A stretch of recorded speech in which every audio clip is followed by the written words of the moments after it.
Sur Gênes va s'ouvrir le pré des cloches d'aventure. Ô île d'airain et de vent dans l'air lyrique de départ. L'encre est à jour et la très douce hébétude qu'on la tarisse au loin d'une autre salaison. Oh, le sel de la mer est plus propice ici que l'eau bénite de l'évêque, cependant que la foule fait silence et elle entend la suite de l'histoire. Ville, écoute et sois pieuse. Religion te sera faite dans nos cœurs, qui avons su l'émoi et la boussole et d'autres œuvres sur la voile. L'homme arrête le geste, il dit, gardant l'écume, ce combat fut d'écume, de foi, de soleil et de sang, où l'or taché de sang avait sa part essentielle, et la folie sa part. Et quelqu'un dit, nous sommes plage de l'écume, ô fils. Il dit, nous, sur la plage, il nous est fait licence de nous assembler, à la proue de la voix, de crier sur la plage l'éclair, seule raison des écumeurs. Il dit, et la plage ne sait à ce début de quelle écume se fera, sacre ou ravage. Nul ne sait, pieds nus sur le sable nu, de quelles Indes voici l'approche et la louange.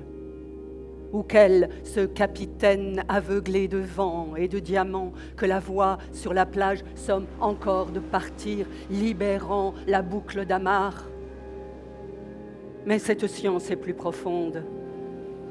Comme le nègre sur les mornes qui prédit le vol proche d'un bateau, porteur de femmes nouvelles et de casseroles, femmes de La Rochelle et casseroles de fer blanc, dit-il, et qui souffrit d'un prêtre la saumure et les piments écorchés vifs. Mais le bateau ne vint-il pas à quai, caressant de sa toile humide le pays de carne et de mort? Inde, ce fut ainsi par votre nom cloué sur la folie que commença la mer. Avait-elle pris forme ou pris naissance, dites-le, jusqu'à ce jour, quand les vieillards de ce côté que verdit le soleil se levèrent et dirent, balbutiant, où va le souffle sont les Indes. Ils priaient et faisaient lance de leur Dieu pour le planter sur la première grève. Puis ils partirent, qu'était la mer et son écume. Savait-on si sa parole ne se mourait en quelque gouffre loin des routes révélées? Longtemps ainsi, la voie se perdit au temple pour obscure qu'était la route jusqu'au temple. Et cette mer, croyait-on pas qu'elle coulait dans l'infini, goulue qui baie jusqu'à tarir? Puis l'autre rive fut saluée. Chacun vit que l'océan faisait commerce de soi-même à l'autre plage de la vie, qu'il était riche de manguiers, de soie, d'épices, de venelle. Mais où était l'épice et où était la soie? Tu le demandes maintenant. Et chacun s'écria que l'océan est force dure, qui s'éprouve, impure, et se nourrit de sa chair même, comme ce nègre, disions-nous, supplicié. Lui, dans son baril plein de foudre, tenait langage de prophétie. Oublieux de ton piment là-bas et des 3 fois 100 coups de fouet sacrificiel, il disait, les femmes ouvrant leurs yeux de femme sur ce soleil encore vierge. Et n'était-ce la saumure, la flèche d'âme qui l'empoignait au mont de sa passion, dessus la mer qu'il voyait croître d'une seule vie, mer, ô savante, par où commence d'être su, et la folie de l'homme, et sa rapine, et sa beauté. J'avais bu cette eau, l'eau étant bleue, et j'avais su le départ des sentiers d'entre la ronce, les épines, la boue rouge et les taureaux. pâle de cette cendre sous le sel, comme à Carthage quand détruite, comme scellée au sel de la distance depuis la Côte d'Or à Maracaibo, cendre de cale et des vesous de soute, j'avais connu l'approche de cette eau.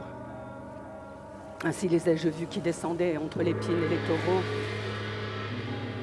les solitaires qui mourraient sur ce chemin des hordes, dit le chemin de la soie, les fiers coiffés de lances qui nommaient la mer complice de leurs âmes, le dompteur de chevaux en robe longue qui apprit 60 langues à ses hommes, le fusil nouveau, les diamants obscurs des tares venus, ils ne furent pas les moins saouls. Oh, nul ne sait d'où vient, veilleur de lune, l'Orient et l'Ouest. L'Ouest, c'est un lac, est pâture de lune, où d'autres gobes-ciel naissants se mêlent à ceux qui mangent d'injustice et de crime. Car qui pourrait, sur la tempête de la plage, dire le sage, la victime? Combien sont-ils que j'ai comptés et qui s'en furent boire à la fontaine de leur voix où désormais il est grande musique, et voulurent m'exhorter, mais je faillis apprendre corps avec leur mère. Or j'écoute, je bois de loin la sève de ce temps. Accueillez-moi, ô fontainier en bordure du sable, moi qui longtemps fus si peu sage. La grande amour, splendeur nuitée, ou la colombe plus humble, je les veux ce soir réjouir d'un vol encore de mots et de noirceur dessus l'écume et la ferveur. L'amour est morte. Oh, nul ne sait où gît, colombe lasse du langage, le secret d'amour écru de mille et de sagesse. Mais le mot n'est plus muet. Beaucoup furent qui parlèrent de la sorte. De toutes parts ainsi ce fut, et c'est moisson de couple. Chaque chose gainant dans son cœur noir l'âme contraire de son chant, et chaque larme signant près d'elle le charbon qui la sua, et chaque fois lavant son crime, et chaque voix gardant sa rime pour le taire des vigies. Et chaque mère baignant sa mère à l'autre face, et tout confus et tout vivace. Et le marin dit qu'il croit même, enfant, qu'il est deux Indes, deux levures d'or saignant. Mais les Indes sont vérité. Combien sont-ils? Et qui s'appellent sur la plage Ormes d'histoire près de Gênes très ouverte. Cloche! Rumeur de jeunes filles en marche vers le port qui ont fiancé à bord. Ivresse de celui, n'est-ce pas le docteur qui se meurt d'être là et fouille l'horizon disant « Jusqu'où, jusqu'où ?» Puis les amarres vite, les cordages tout chantent et crient, les filles rient, canons, prières. Et le silence, l'énorme en neuve mer qui ouvre les deux livres d'azur saignants.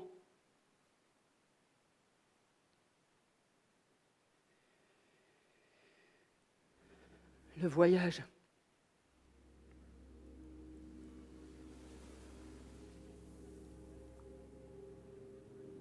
Voyage, sourd voyage, quand les tempêtes avaient leur part et la folie. L'étoile considère, elle est silence, elle ne peut qu'elle préfère la frégate dans les airs, qui la salue d'un rond d'écume ébloui, ou la frégate sur la mer, sommet de son sillage qu'aucune écume ne trahit. Voyage. Un monde de biscuits, de paris, de misère, où c'est toujours minuit car les heures ne peuvent fuir. Loin vers l'arrière fuir. Ô paisible vacuité des bancs de pierre que les siècles ont sacrés. Mer, nacre de celle que l'automne avait chaussée, villageoise du désir. si tendres dans leurs jupes quand les feux de la Saint-Jean ont effacé la tente. L'homme recule sous la voile, il fuit le vent, il voit l'hier plus chaud, qui l'appelle, qui murmure, plus secret que cette flamme morte ou que ce corps de femme, où est la flamme maintenant? Vire à la poupe, carguez la voile du futur. Buvons l'eau douce et jetons à la mer avec l'eau douce ceux qui veulent voir où vont les dieux. Craignons l'impur scorbut, foudre de l'invisible que nous injurions, brisez les caisses, par-dessus bord les provisions. Que nous valent ces Indes où nul ne sait si l'herbe pousse pour nos bouches, pour notre soif, notre liesse, en ce moment déjà de grande soif de vin. Mais qui peut, ô marin, se déprendre des Indes? Déesse verte, je vous entends sur ce voyage après la 23e nuit. Plus silencieuse que l'étoile, vous avez cloué ces accoucheurs d'étoiles, vous. Arène aux requins sourds, la mer est lisse du tournoi, s'y jette, bras fauchant une et sur roi, ces deux héros de terre, le passé couché en sa nuit tiède, et le chaos qui est aurore courtisée de toute terre. Ô Geyser, le marin n'attend pas pour demain qu'il accoste à l'aube triste, ni pour ce soir quand les phosphores de la mer écriront leurs oreilles. Mais il attend la fin, il est le mousse de l'attente. Tout le jour il dit « Passe le temps qui passe me grandit ». Puis il a peur, et ces bruits de folie, d'histoires très anciennes dans sa tête, et ces bruits d'or et de bataille dans son cœur. Passe le temps qui n'a plus temps, sinon de sauts et de cordages de vent dur.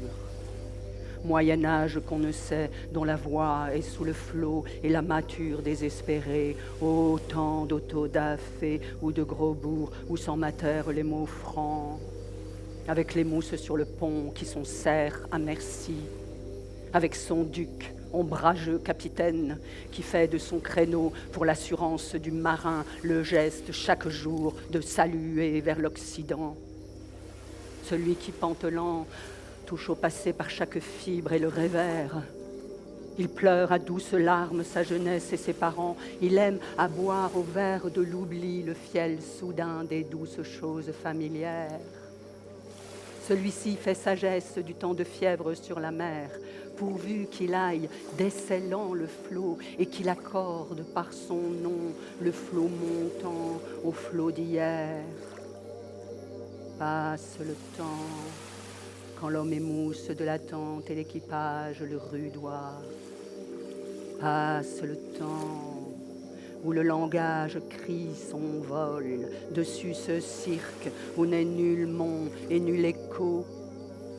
Du lever au couchant, le même poids des mots qui sont oiseaux d'un tel silence retombé. D'un bord à l'autre, le souci de mesurer cette épaisseur et tout ce bruit pour que, sur le gravier, d'où part là-bas vers d'autres mers un chemin d'or, le langage connaisse l'or des dieux impies. Le soir, moment de lune et de souvenirs et d'images, la horde qui s'empresse a connu la détresse et la science des jours blancs. L'eau brûle, l'eau lune sur l'espoir. La vague vire. Où mène-t-elle? Quels sont ces fruits dont elle garde sueur amère? Au cœur de l'homme, ce désir, où mène-t-il si bleu déjà entre l'une et l'autre terre? Passe le temps où s'établirent les ermites qui sont nomades sur la mer, l'on a couché ce jour un des nomades sur la planche oblique, quel est-il? Noué d'un linge de son coffre, un drap de Flandre brodé d'un cœur, et souvenir pour lui devant que drap, car il couchait en ce hamac. Il a glissé après la Maine vers l'autre solitude, à mi-chemin ou près des rives, qui peut dire? L'eau verte le courtise et le délivre de ce nœud. Celui silencieux qui fut au sable de l'absence et voulut faire un souvenir à des soleils et des volcans et des splendeurs passées. Pleurez, oh, pleurez-le, déesse qui dormait quand le vent pousse au sable intouché de vos lits, où maintenant seul il se couche. Et chantez-lui vos corps, à mi-volée de son langage, votre amant. Il ne saura si le temps a pris corps dans un royaume neuf ou plus secret, réveillant des forêts ou brûlant des hôtels. Si cette flamme qu'il rêva portait nom de maturité, ni si les Indes pour son plaisir, ou sa folie, ou sa cupidité, sont par là-bas réellement Indes. Il ne saura jamais, jamais pleurer de vous la fin de cette course, ni le dernier mot avec la barque sur le sable qui glisse, puis l'homme à genoux qui embrasse sa parole. Passe le temps, ô geyser. L'errant ne connaît pas le quai de bois pourri comme tel qui amer dans la rivière ou dans le lac de son enfance, paisible en son attente de l'escale et qui déploie la veille son costume, puis il boucle les courroies. L'ermite n'attend pas qu'à l'aube dite la terre sorte de son puits sans aventure, non. À midi, elle viendra, au plus fort de l'épouvante, elle viendra annoncer d'oiseaux. Ou peut-être au matin la découvre-t-il, mais si près du hunier déjà que l'inutile cri de la vigie scintille d'arbre en arbre jusqu'à ces sources que l'on voit là-haut. Terre, tempête vaincue, vous, dieux inavoués aux vœux des mers. Moyen-Âge, désert fertilisé, aux paraboles des vignes et des blés, pleurs du passé. Ils ont trouvé la terre. Ils reculent dans leur histoire pour la peser. Ils s'assemblent sur cette plage vierge où il n'est point d'amarre. Ils vont nouer commerce et d'hommes et de Dieu. Mais le langage mûrit en eux et d'épices, d'or et de fièvre jaune.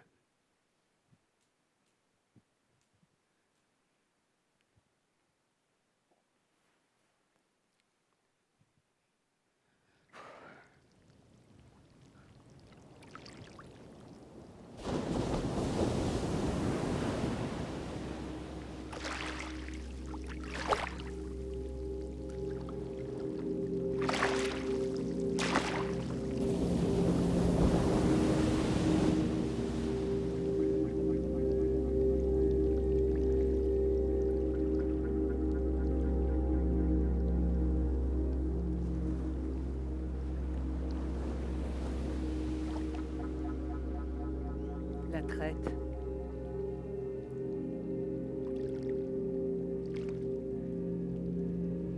Un d'eux, qui profitant d'une mégarde des chiourmes, tourne son âme vers la mer. Il s'engloutit. Un autre, abattardi, dont le corps est sans prairie, sans rivière, sans feu. Un qui meurt dans sa fiente consommée à la fétidité commune. Un ici qui sait sa femme enchaînée près de lui. Il ne la voit, mais il l'entend faiblir. Et un qui sait sa femme nouée au bois là-bas d'un négrier. Il ne la voit, mais il l'entend partir. Un dont le gourdin a cassé quelques côtes, mais on punit le marin peu économe du butin. Un qu'on mène sur le pont une fois la semaine, que ses jambes ne pourrissent. Et un qui ne veut marcher immobile en sa mort déjà qu'on fait danser sur la tôle de feu. Un qui attend l'inanition, il se refuse à avaler le pain mouillé de salaison, mais on lui offre du fer rouge sur la flamme qu'il choisisse. Un enfin qui, à la fin, avale sa langue, s'étouffe, immobile dans sa bave rouge. Cela se nomme d'un nom savant dont je ne puis me souvenir, mais dont les fonds marins, depuis ce temps, ont connaissance sans nul doute.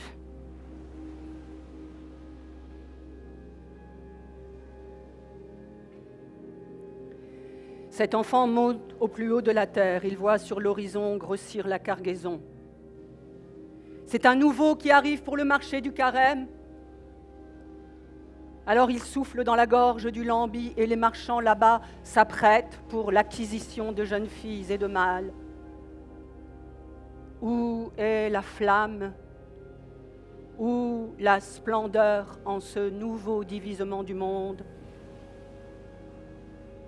L'acquéreur se lève, à sa ceinture la liste qu'il marchandera. J'ai fait la liste, la strophe dure de ceux qui furent sur l'océan de mort. Et voici qu'on me dit liste de rustres sans mesure, histoire et pain sans profondeur ni ombre. Allons, les crieurs paradent sur les tréteaux, ils débitent la vie. Les marchands s'empressent. Le doux enfant glisse au bas du sentier, abandonnant l'espace d'annonciation.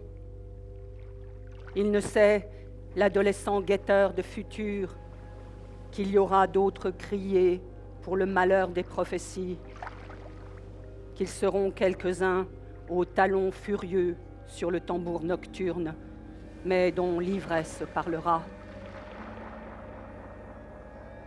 Nous sommes fils de ceux qui survécurent.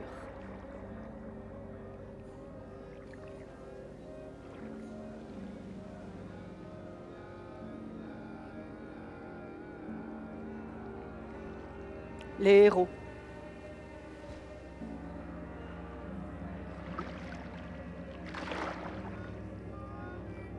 Et le paraît au matin, le jour aveugle cependant s'éblouit futile. Une splendeur a gagné l'Orient. Ô naissance, sur un chemin d'avril, sur la chevelure de mai quand la solitude est fragile, mais aussi dans la mer chaste que brûlent ses lèvres. Elle élève la coupe de sable, ses seins brillent, pendant qu'ivre, elle boit l'azur et de l'azur, l'écume misérable. Qu'elle vienne, disant, tu me connaîtras au bas du jour, le soleil est mon compagnon. Qu'elle vienne, le monde acclame, la mort entre et joue, l'azur pâlit. Je vous dis que la beauté confuse se rassure et s'éblouit. Ses seins fusent du jour aveugle l'or qu'elle boit, cette douleur et tout ce bruit. L'homme la presse contre lui, ne voyant d'elle que ce mystère de ses lèvres jaspe d'écume. Le sommeil de la nuit tarde à tarir dans sa poitrine. Il en fait le bouquet dont il parfume ce vieux reste de son rêve, avant que d'un seul rire elle ait donné lumière au jour. Il la caresse là sur son ventre près de la vague. Il ne sait, ô tumulte, ô lame, ô reflux. Peut-être descend-elle dans la nuit où les songes cheminent. Peut-être la voici soudain sur la grève pleurant. son rêve et de sueur et de sagesse du réel, de sagesse et de crimes obscurs aux lisières de la vie. Sur la rive de glaise où le vent rouge s'insinue, d'abord il y eut 1000 raides étincelantes givrures sous leurs cendres de mort accouvies et muettes. L'eau des prophètes a tari dans l'urne, il n'est de lyre qu'imparfaite et toutes cloches se sont tues. Sous la cendre de mort, au long des âges qui tressaient la nuit feuillue. Et dans l'ardeur de cette nuit, un peuple encore qui s'empresse. Et au midi, où l'homme épouse son aimé, on put entendre plus haut que geste d'épousailles la voix de ceux qui vinrent sur la plage. Ils ne cherchent leur Inde, la voici. Ah, criait cette femme, l'homme est avare devant la foule de son rêve. Elle ne sait que l'homme est aux croisées, lieu de torche du passé qui fume dans le sens du vent. Femme, désormais viennent au-devant du jour, avant que l'ombre ne les quitte, tes fils et tes gardiens aussi, pour qui une Inde misérable aura grandi dans la géhenne et la forêt torride, sans oreilles, où chaque peuple s'agenouille lorsque commencent les cérémonies sombres de son combat et que la nue se lève. Du fond de leur rassemblement, la voix des flamboyants et qui te connaissaient dans la bouture de leur nuit, ne te connaissant pas, ils se lèvent, voici, et leur nom éblouit le champ. Toussaint, déjà nommé, qui fut centaure et vint mourir au sable glacé de l'Empire. En vérité, ton fils le plus ardu. Pour lui, tu as voilé ta face et consumé ta larme. Il te connut, puis s'éloigna tranquille. Tu pleuras sur la forêt de vétiver le sang de ton aîné, car il fut sur la mer, à rebours du commencement, allant connaître ce pays des conquérants, d'où se levèrent la noire en poigne de leurs crimes. Nous pouvons dire maintenant qu'il fut le sage et la victime. Et l'histoire ferma sur ce guerrier trahi la trappe oublieuse d'un hiver. Qu'il meure, oh, qu'il meure, et que la forêt grandisse. Ombre de sang jaillit d'un lac de sang, et sans pitié, c'est Dessalines. Celui-là fut terrible. Il te coûta combien de larmes, ô prêtresse? Dites pourtant, dogue nourri de nègres, si le temps était aux meutes, quand on vous bénissait comme une meute de Sologne. Avant que vous partiez à la curée, ne vous gardait-on pas 3 jours sans boire, et pour la viande, vous n'aviez que celle que vous gagnez?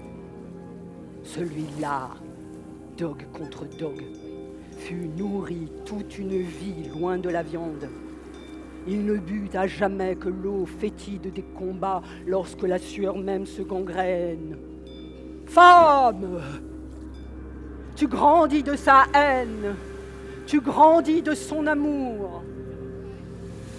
Oh, dans les siècles de ces siècles plus éternels que la parole des Pythies.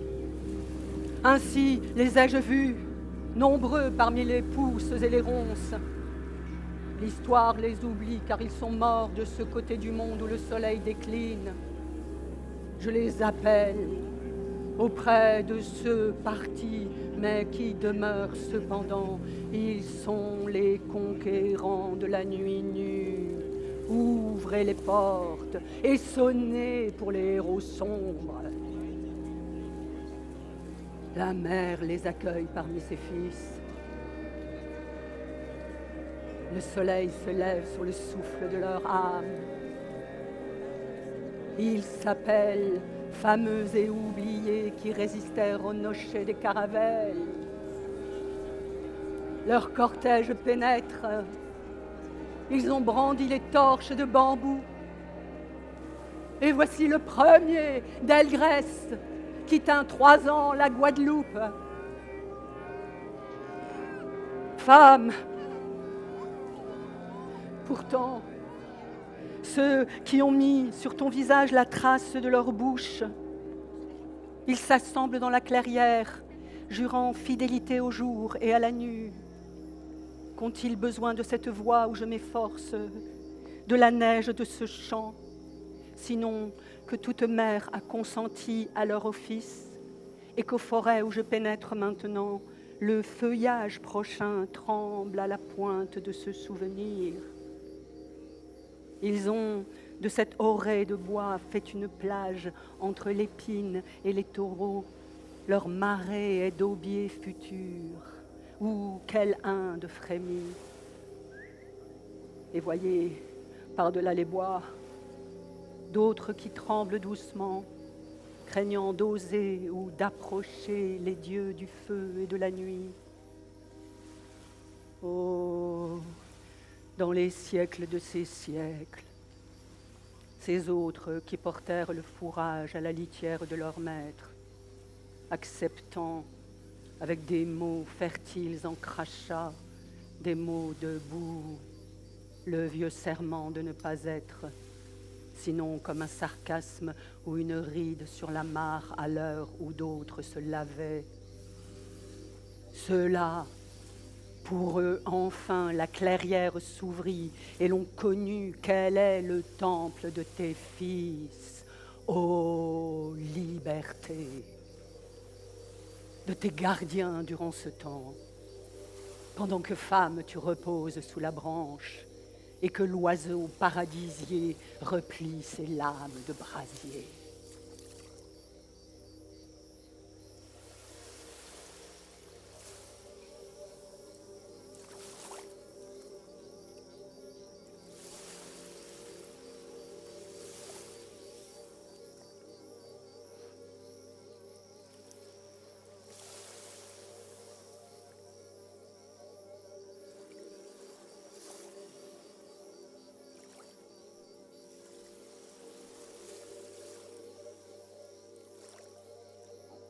De la proue du navire à la lame de craie, c'est une douve la dernière.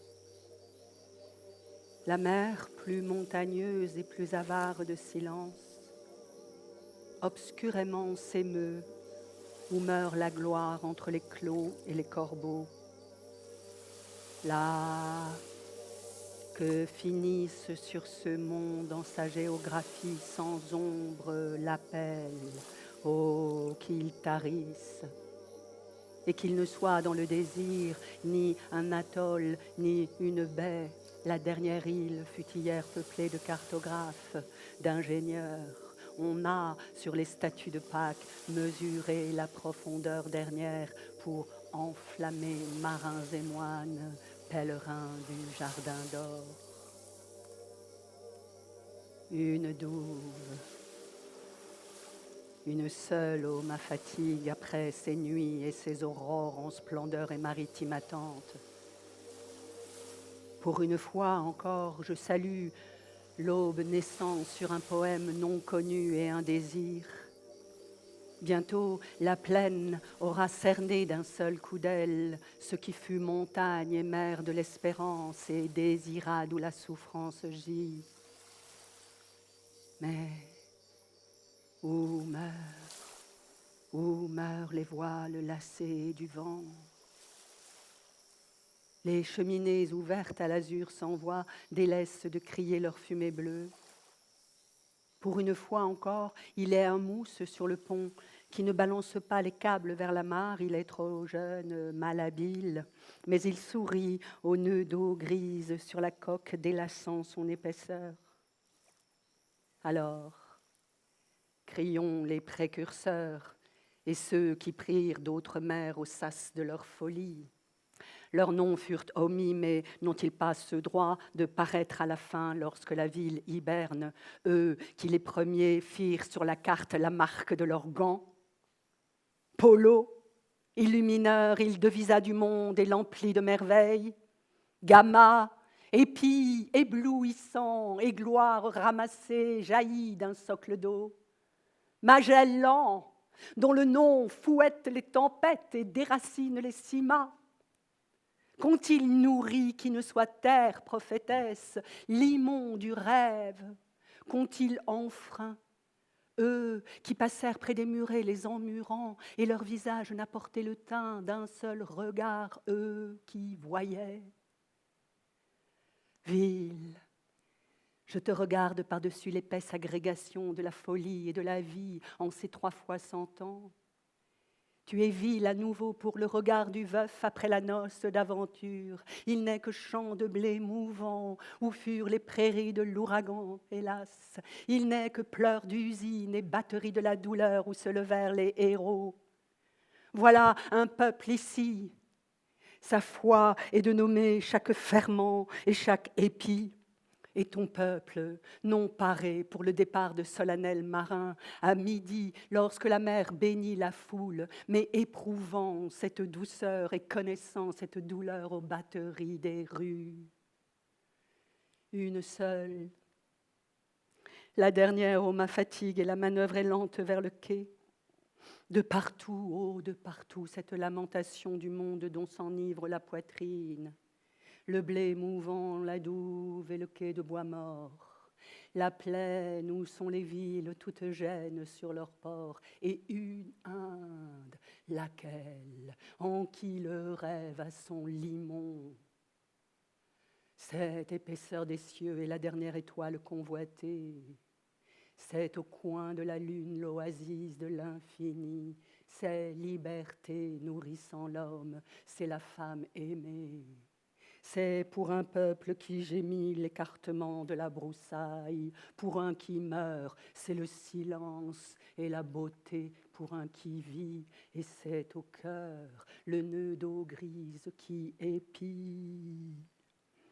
Là, plus de plaine, où est la ville? Ah, convoyez vos armadas sur le nouvel empire frégate. Une Inde de raison démesurée a pris le large avec ses hommes prévoyants. Ils se souviennent de ceux-là qui tinrent sur la première plage l'oraison de gloire et de fragilité. Voici la plage, la nouvelle, et elle avance pesamment dans la marée. La mer, oh, la voici, épouse à la proue délaissant l'ancre. Elle roule très unie sur sa route non saccagée. Ô course, ces forêts, ces soleils vierges, ces écumes font une seule et même floraison. Nos Indes sont par-delà toute rage et toute acclamation sur le rivage délaissé, l'aurore, la clarté courant, la vague désormais, son soleil de splendeur, mystère accoutumé aux nefs, l'âpre douceur de l'horizon, la rumeur du flot et l'éternelle fixation des jours et des sanglots.